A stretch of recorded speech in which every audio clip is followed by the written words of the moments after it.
Et merci de nous retrouver pour la suite de nos conversations. C'est une séquence qui a fait beaucoup réagir de Paris à Tel Aviv. Cela s'est passé hier soir chez nos confrères de CNews dans l'émission Repères. Xavier Bertrand, le président de la région Hauts-de-France, était l'invité de Jean-Pierre Elkabbach. Et voici ce qui s'est dit en direct sur le plateau. La France s'honore de rendre vivant l'état de droit. Vous dites qu'aujourd'hui la situation est exceptionnelle. Est-ce que ça veut dire que sont justifiées, au moins provisoirement, des lois d'exception? Pardonnez-moi, Israël, qui depuis longtemps combat le terrorisme, c'est une démocratie ou une dictature? C'est une démocratie. On peut très bien être une démocrature. Non, on peut très bien être une démocratie, mais savoir se protéger et protéger la population. Voilà pour cet extrait. Et Jean-Pierre Elkabbach est en duplex avec nous depuis Paris. Bonsoir Jean-Pierre Elkabbach et merci d'avoir accepté notre invitation. Bonsoir Benjamin Petrover. C'est quoi Jean-Pierre Elkabbach une démocrature? Je vous remercie d'abord de parler de malentendus. Pour moi, c'est plus que ça. D'abord, ce qui est en train de naître, c'est pour moi un reproche absurde et une querelle qui est à la fois fausse et inutile. Démocrature, moi je vous demanderais de retenir dans cette improvisation des mots écriture. Parce que dans démocrature, il y a d'abord la démocratie, ce qu'est Israël, évidemment, et d'autre part, il y a l'armature forte en matière de sécurité. Et ça, personne ne peut le nier. Mais vous savez, j'ai quelques principes intangibles. Parce que le HUR a été compris comme un HUR de dictature.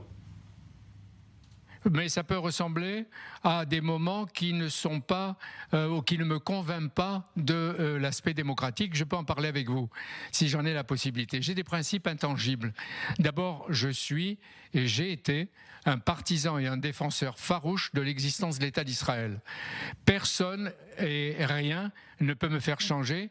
Je partage la fierté du drapeau et du courage. Et puis je vais vous dire, dans les pires moments d'Israël, quand l'État était menacé de toutes parts, c'est moi qui ai interrogé les héros historiques d'Israël.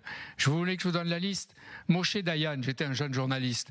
Yitzhak Shamir, Yitzhak Rabin, Ariel Sharon et même, plusieurs fois, Shimon Peres, le prophète. Mais je veux ajouter que moi je crois à la laïcité.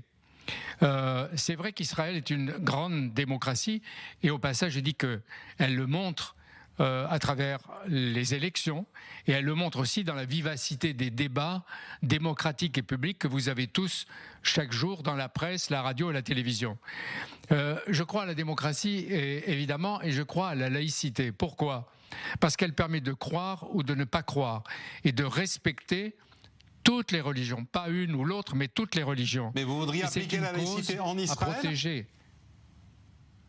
Et la laïcité en Israël, oui, c'est peut-être le reproche que je peux me permettre de faire.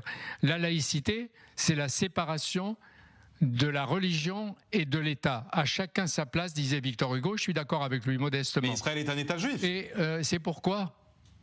Comment? Israël est un État juif. Oui, eh bien, moi, je veux la séparation. Je n'ai pas à refaire l'histoire d'Israël, mais je préfère la séparation de l'État et de la religion dans tous les pays. Mais ça, c'est la position d'un démocrate laïque qui tient sa République. Mais c'est pourquoi je déplore, par exemple, puisque vous me le dites, que l'État civil dans votre pays est géré par les rabbins. Ça, je pense que chez vous, c'est une tradition, mais pour moi, c'est une anomalie. Il n'y a pas de mariage ou de divorce civil. Il faut passer par les tribunaux religieux.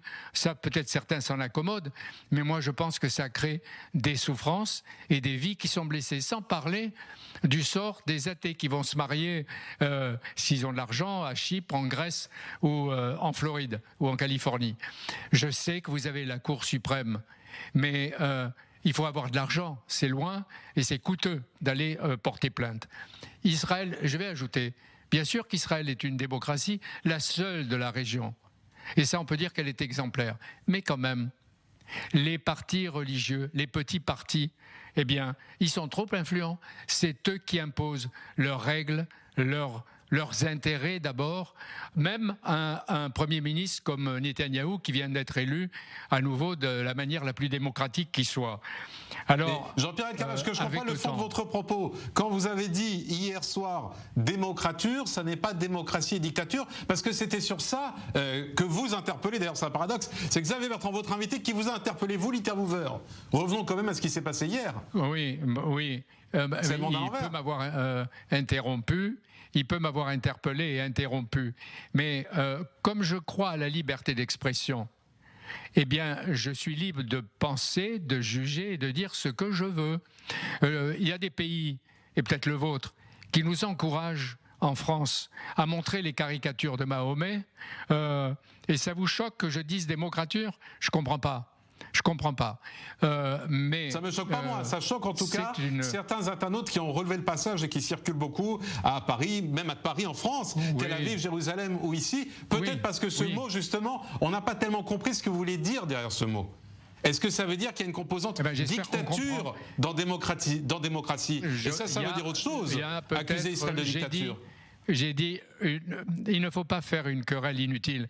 C'est une architecture ou une forte armature sécuritaire dans votre pays, probablement et évidemment parce que vous avez des voisins qui sont plutôt belliqueux, et c'est normal. Mais en même temps, il y a, et c'est peut-être dans mon inconscient que j'ai exprimé hier, et encore une fois d'une manière improvisée, le reproche, mais tous les pays ne peuvent pas faire ce que l'on veut, de l'absence de laïcité. Et je vous ai dit la place excessive des religieux dans la vie publique et la vie personnelle et civile des citoyens israéliens, et ça, vous ne pouvez pas le démentir. Mais je crois honnêtement, Benjamin Peter, certains partis comme d'autres d'ailleurs, des partis religieux, mais dans l'autre partie, l'échiquier politique, il y a aussi d'autres formes de pression ici en Israël. Mais après tout, c'est votre droit de le juger ainsi, Jean-Pierre Elkabbach. Mais aujourd'hui, comment vous considérez comme cette expression, comme une maladresse, ou alors vous l'assumez? Je l'assume, et je vous ai dit pourquoi. Je suis partisan de la liberté d'expression, de la laïcité, et il y a peut-être des choses qui m'ont choqué. Mais encore une fois, je dis que la démocratie israélienne est exemplaire par son fonctionnement et ses pratiques. Je dis qu'elle a des freins, comme nous avons les nôtres. Vous en avez quelques-uns qui sont justement ce que j'ai dit tout à l'heure. Et puis j'assume, je ne vois pas pourquoi je vais faire marche arrière et regretter ce que j'ai dit et que je pense.